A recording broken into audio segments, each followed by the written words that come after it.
Hi, I'm Dr. Nitin Mohan. I'm an assistant professor at Western University through the Schulich School of Medicine and Dentistry under the Microbiology and Immunology department. Traditionally, a second wave is sort of an increase in cases over a short amount of time.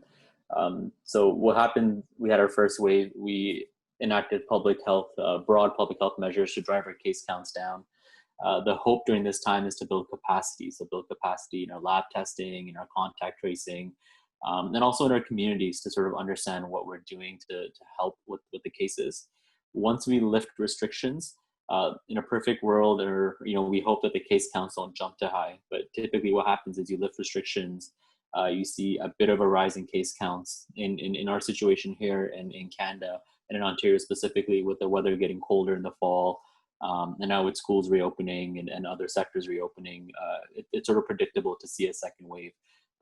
What we really watch is how high that wave gets. We want to keep that sort of peak of the wave lower than the first time.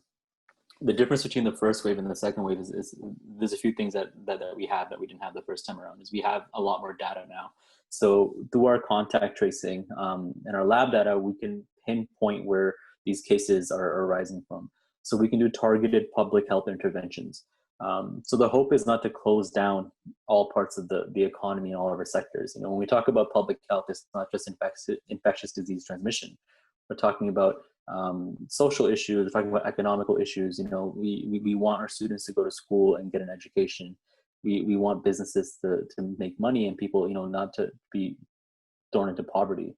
So if we know that there are certain areas that drive transmission, and these areas we call them high risk areas, we can do targeted closures there. And this allows us to keep the rest of the economy open.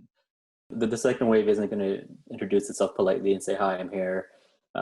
It sort of just shows up. And I think, we can talk about what the first blip was and when we were officially there. But I think what we have to understand is we're in that second wave now.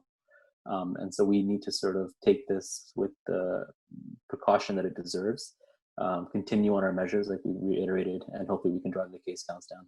Well, we can, in terms of history, we can go back to 1918. So again, this is, last time this happened was about 100 years ago, and we did see some distinct second waves.